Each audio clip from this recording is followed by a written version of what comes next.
What is the best survivor perk? Continuing on from last time where we discussed the best killer perk, we are now going to discuss what is the best survivor perk in Dead by Daylight. And over the years, Dead by Daylight has introduced survivor after survivor, and with each new character comes at least 3 fresh chances to release a truly impactful perk, or a really bad one, and trust me, there's a lot of bad ones. Now, to help with my insight and analysis, I've taken some data from nightlight.gg, which is an incredibly insightful and resourceful website that tracks things like most used perks and most used survivors and killers. Although the nightlight.gg stats are pretty helpful, they don't tell the full story, which is why I've taken my own personal opinion into account. And from there, you can kind of see a big distinction between perks that are popular versus those that are actually viable. But they do overlap sometimes. There's been a lot of switch ups in the meta this year, so we're actually just going to dive straight into the rankings here. For the number 10 spot, I've put the perk Kindred, as I find it the most useful perk for solo queue, and it's honestly quite a slept on perk. Basically how it works is whenever a survivor is hooked, the aura of the killer is revealed to all survivors when the killer comes within a 16 meter radius around the hook. Now if you're the hooked survivor, the auras of all other survivors are revealed to each other, so they can all see each other's auras. But if you're not the hooked survivor, the auras of all other survivors are only revealed to you. This perk can really help your teammates make a decision on who is going for the unhook to help you. And even if you're not hooked, you'll actually still be able to make a decision based on the information given to you by Kindred. It's not the most flashy perk on this list, but it definitely dramatically improves team coordination. And according to Nightlight, Kindred has an escape rate of 34.59%. And this is just as of when I was looking at Nightlight, so it might have changed. For the number 9 slot, we have one of the perks that has broken into the meta this year. It's going to be Vigil.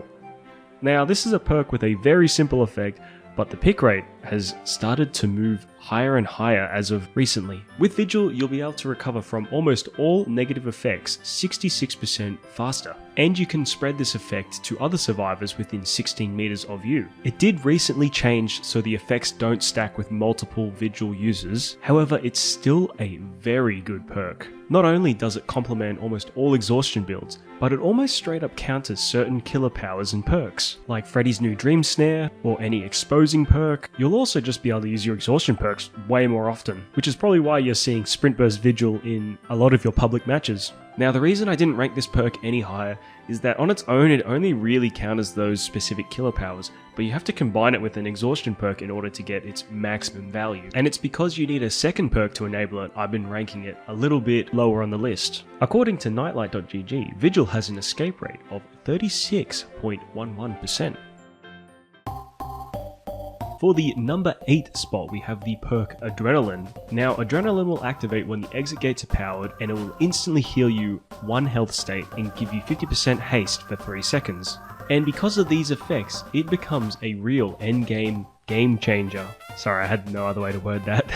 Now, what I like about Adrenaline is that you can either use it defensively or offensively. And to explain that, if you were to use it offensively, you'd want to take a hit for your teammate right as the exit gates were about to be powered, therefore you get your health state back again. This could help your teammate get to a safer part of the map or even closer to an exit gate. And to use it defensively, you'd have a bit more coordination with your teammates and have them possibly 99 a gen somewhere, and when you go down, have them pop that generator so you can get picked up off the floor immediately and get a speed boost. This sort of playstyle can be a little bit tricky to pull off, because if the killer has recovered from their attack animation, they can just immediately down you again as soon as you get back up. I would say though that the downside to Adrenaline is that you do need to make it to endgame for it to be useful, which in some matches never really happens. According to Nightlight, Adrenaline has an escape rate of 34%, no decimals. Now for the number 7 perk, we have the perk Finesse, which has quickly become one of my favourite chase perks to run as a survivor. Whenever you are healthy, Finesse will activate, which increases your vaulting speed by 20%. It then goes on cooldown for 30 seconds. Now this perk is really good on normal window vaults, however I find it even better on dropped pallets. And this is because you need momentum to do a fast vault on regular window vaults, whereas with a pallet you can just fast vault it, which makes winning 50-50s on pallets even easier with Finesse. Now I do think Finesse is a very win more type perk, but if your team is winning and you're healthy, you're smooth sailing. And also you get that really cool vault animation, who doesn't love that? And according to Nightlight, it has an escape rate of 34.11%. Now for the number 6 perk we have the one and only Unbreakable. Still to this day, it is one of the most useful perks to ever release into Dead by Daylight, even for how old it is. If you don't already know, Unbreakable lets you pick yourself up from the dying state at twice the recovery speed, and is a very reliable anti-slugging perk. Not only is its solo potential really good, but when you pair it with perks like Flip-Flop Power Struggle, Tenacity, it just starts to spiral out of control with how good it is. And the good news is, you don't even have to use it to fully recover, you can just use the increased recovery speed to let a teammate pick you up quicker.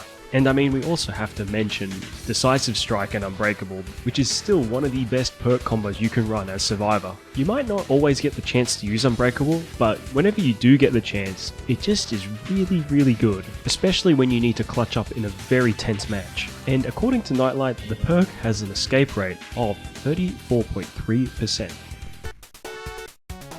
Now for the number 9 spot, we have the surprisingly versatile Resilience. Now, whilst you're injured, you'll be able to increase all your action speeds by about 9%, which might not seem like much on the surface, but after using it for a couple of games and a couple chases, you start to understand how valuable it is. I would say the extra repair speed on generators is nice, but I feel like the real value comes from the extra vault speed. And because you need to be injured in order to use Resilience, it basically guarantees you value at least once in every single one of your chases. And because the activation requirement is a lot easier to get with Resilience compared to a perk like Finesse, I would say it's just way better to run with all the extra boosts it gives you. And yes, it is why it's ranked higher than Finesse. And according to Nightlight, it has an escape rate of 35%. Now at the number 4 spot, we have everyone's favourite E perk. Once the king of all exhaustion perks, we have Dead Hard.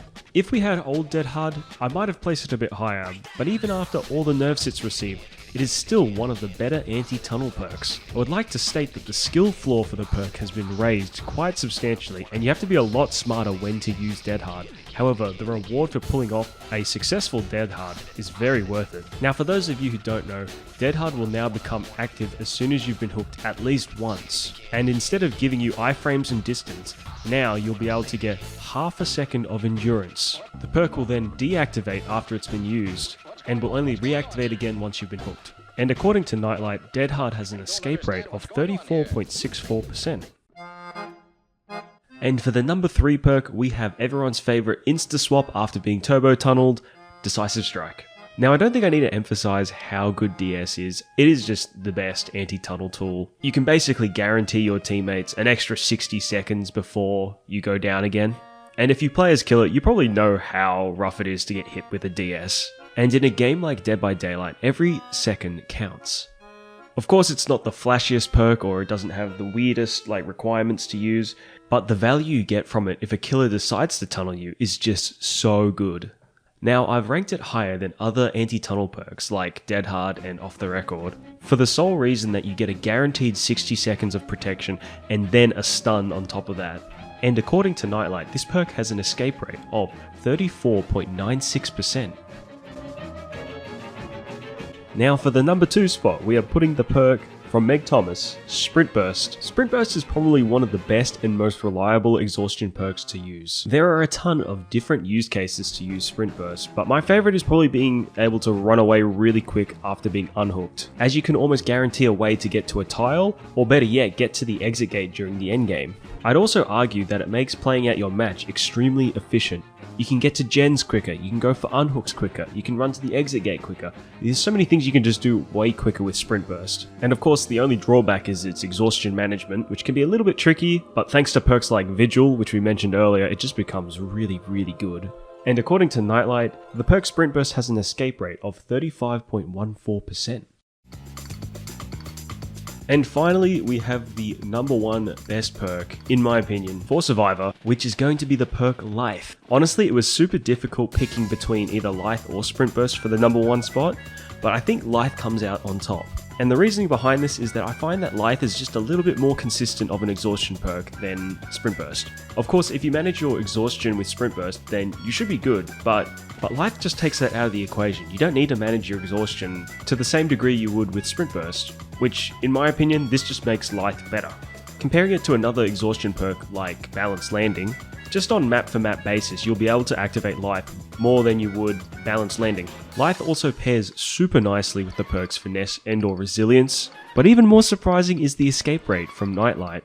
It says that Lithe has an escape rate of 33.23%.